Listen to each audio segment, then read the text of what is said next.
Thank you very much for staying with us. You're still watching In the Game on News Central TV and Favor Itoa. It's time to go straight to the world of football, and they say charity begins at home, but then charity was taken to Morocco, where Edo Queens were participating at the CAF Women's Championship, but Nigeria representative Edo Queens narrowly missed out on a third-place finish after failing 4-3 or falling 4-3 on penalties to Egypt's FC Masr in the tightly contested classification match. And despite dominating proceedings, the Nigerian champions were unable to convert their chances during regular time, leading to a goalless draw that was ultimately decided by a shootout.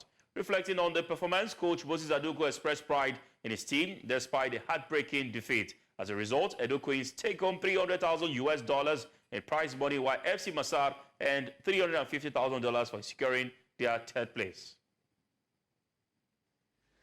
They not speak well of the results, but that's football for you. It has gone penalty shootout to anybody then. The best player in the world can miss penalty. So sometimes you get it right in penalties, sometimes you missed it. But generally the competition itself, the standard is good. Every team that came here is a champion. So today is not my day. So we go back to do the necessary corrections. All right, that was Moses Aduku, coach of Edo Queens. Now joining us this morning to review the match, of course, involving Edo Queens and FC Masr, is a women's football expert, of course, when it comes to this particular world of sports. Give it to him. He has it covered. Sam Ahmadu joins us this morning. Good morning to you, Samuel. Thank you very much for joining us. In favor. It's always a pleasure talking women's football on Instant. All right. You also saw the game, of course, between Edo Queens and FC Masr. I'd like to ask you, what's your assessment on the overall performance of Edo Queens in the CAF Women's Champions League, particularly in the third-place match against FC Masr? Realistically, I think I must give all credit to Edo Queens. They really fought hard. They show a character. They show grades. But again, at such a competitive level like this, you definitely have to do much more to ensure that you get the maximum results that you do deserve. And unfortunately, at this level, against a team they also played against in the group stages, they couldn't have a way of breaking down their line. This was a technical side. And when you understand the trajectory of FC Masr, they seem to have come from a long route of winning games, and it's no surprise that the only team Masr has lost to is is Asfar of Morocco. That was in the qualifying series and also in the semi-finals. And incredibly, Edo Queens came short on the shooting sport, and unfortunately, that couldn't have counted for a possible $50,000 addition. But realistically, you must give credit to Edo Queens. This is a league of champions, like Coach Moses Aduku did say, and it's different from what you witness, especially when you play on the home front. And this level, you have to have everything gotten all right. And I think we just really didn't. We also had a moment of dominance. We always count against us, not naked the results. But sadly, we have a team in the last four, and that alone doesn't take anything away from Edo Queens. They have now finished fourth, and obviously now automatically the fourth best team in Africa, as you could see. And definitely, it's glad that for me, we've come back as a nation. We come back as a league into the champions of champions, and now we've managed to reach the last four, and that alone I think is an improvement from what we saw last time, where Delta couldn't even qualify to the final. So I think it's a progression we must build on. Bayelsa took us to the top place, bronze in 2022, but now on the same land in Morocco, we at least managed to get to the last four, and for me that is a massive plus for the league. That is a massive credit. It doesn't have to be yours always, but again, it's also a push forward that, yes, if we get things better, if we could do things a bit better, we could always go all the way to the finals and potentially win it. And it wasn't because they didn't have the talent. It's just because we met some of the best in the continent and surely couldn't do enough to break down their line. So I think it's for me, it's all plus to Edo Queens, and also for the NWFL for at least this improvement on what we had in the last year. I think you mustn't take anything away from Edo Queens, the players, the governments of Edo State. They've done really well, and we need to encourage country states like Edo State to keep investing. Bayelsa, Queens, Rivers, they need to keep investing. It's a lot more challenging at the continental level, and I think Edo are a witness to this. We can't brag on the home front and get to the continent fizzle out. This is it. The experience is huge, and at least they can now see what it means to play on the continent. All right, Sam, you've talked about the positives of what Edo Queens have done and what it means, of course, to Nigerian women's football. But I'm looking at also the angle of Nigeria being a powerhouse, quote unquote, in the last few years or a decade in women's football, and Nigerian representative or the WAFU representative we've had before now, the Lasaka ladies, and now Edo Queens. We've also had Rivers Angels and Bayelsa Queens. Now they tend to, the highest finish we've gotten is the third place finish. And we tend to struggle against the North African side, maybe the South African side. Is it a wake-up call that there are things that we should be doing right, better than what we are doing before, or there are things we are not doing at the moment because other continents or other parts of Africa are beginning to catch up with the WAFU B zone or the Nigerian zone? Yeah, well, realistically on that aspect, I think we just need to probably have a very good structure. I think this is down to it. If you look at the Masr team was formed by the right to wing body. They have there's base in Egypt and also in Ghana. And honestly, this is a team managed by a Danish coach from Denmark. You see the backroom side they do have is a full setup. You expect in any team, whether national team level or club level.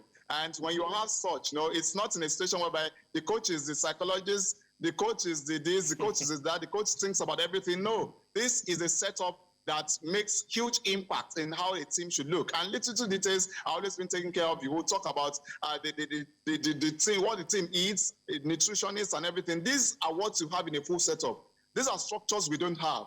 And we cannot make it look like miracle can happen overnight. These teams that you're seeing that have gone to that level, they've made a deliberate investment in these aspects, and they know that they want to challenge. Gone are the days where you think there's nothing coming from women's football. Now, you could imagine 300,000 is practically more like the highest you could imagine that a Nigerian club has gotten. Even Enyimba reaching the group stage of any of Champions League, it's 300,000. Wow, you have to give Enyimba a straight bullet.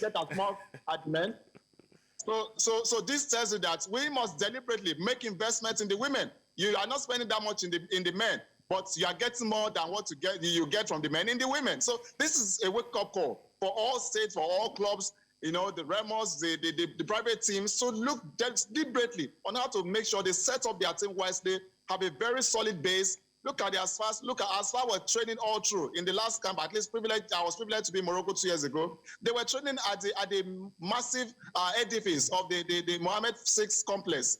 This is a massive facility that has everything you could call for a football club or a football nation to have. This is where they are based. They train at their own time. They have nutrition. They have everything. The medics. Everything is complete. You look at Sundowns. They too came through at that level. So you can't get to this level, feel like you've arrived. No, this is where you are being checkmated. This is where you are being exposed that where you are coming from is more like a child's play to what is here. And these are the eye-opening experience we must have. Our clubs must have that, yes, the next big thing is women's football. And if you don't make the right investment, put up the right structure, deliberately, you never can achieve the greatest opportunities you can imagine on the world. So now you must give kudos to the two teams in the finals. TP Mazembe did a lot well 2 years ago to get to the Champions League finals. They couldn't even get out of the group stage because Bayelsa Queens and Mamelodi Sundowns were the strongest team in their group. But now they have managed to get to this stage. The experience of even losing 3-1 against Asfa in the group stage tells you more that they fought harder. They knew they have everything in them to beat Edo Queens, and they showed it. Character of coming back from nothing. And this is what it is. This is the spirit that you see at this level, and that's the champion spirit. And for them to be champions of their region, champions of their country, you can't take anything away from these teams. Then they have $400,000, $600,000 to chase now today. So for me, I think it's a massive eye-opening to women's football globally, not just Africa, but globally, that yes, the game is evolving, and we must evolve with the game as well. All right, Okwe has a question for you.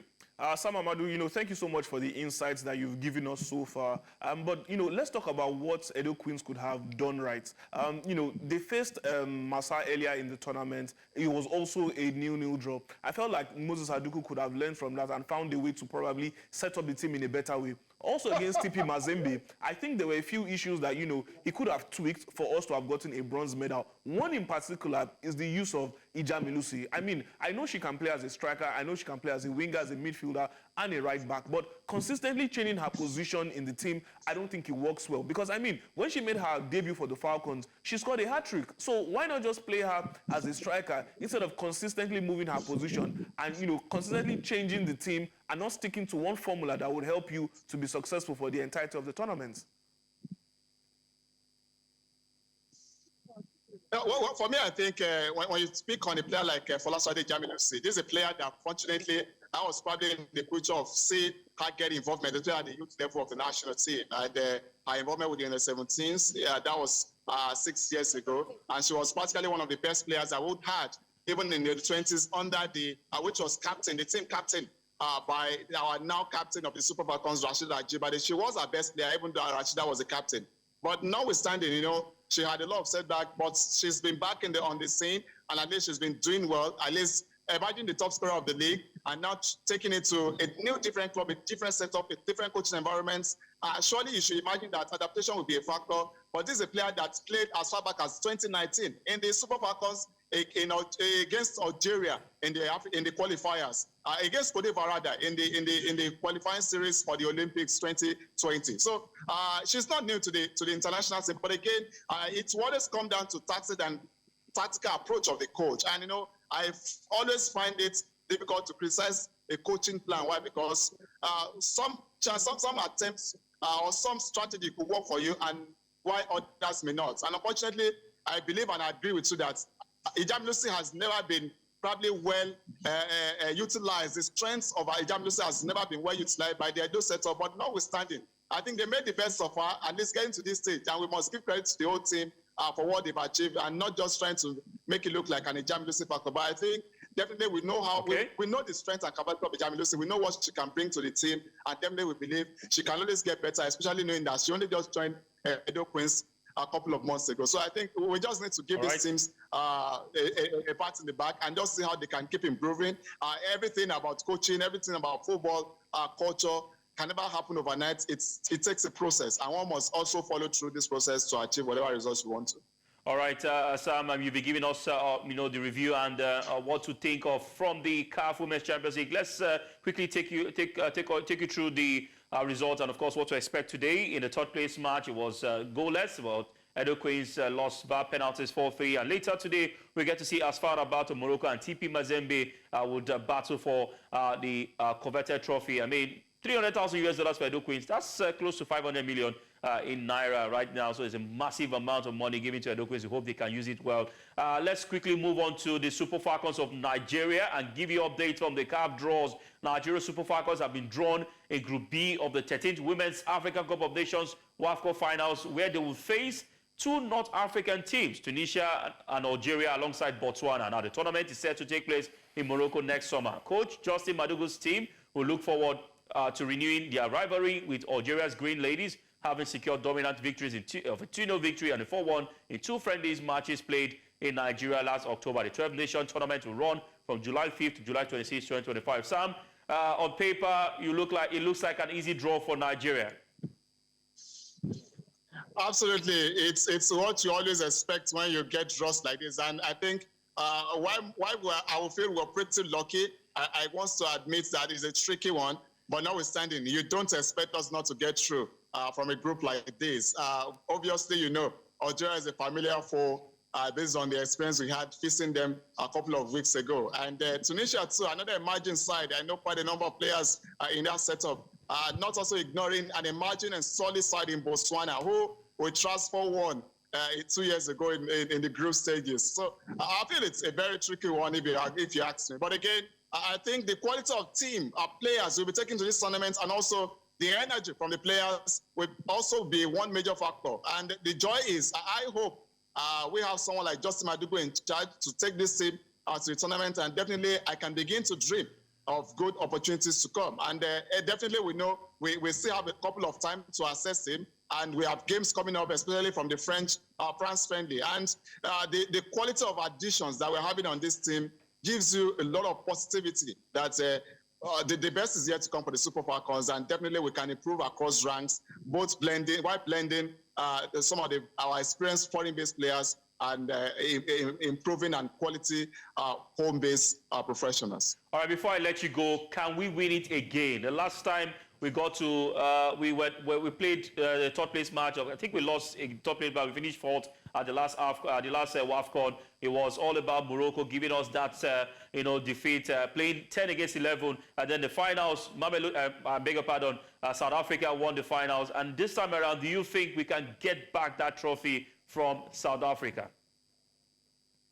Well, for me, I think coming to this level, I think coming to a competition like this, it's only Nigeria that could cause Nigeria's defeats.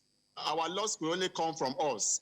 And if we set up the right way, and I believe under Jose Aduku, with a couple of games I've seen, he's brought in a lot of confidence, and I believe the best of the team is yet to come. Why not? We have everything it takes.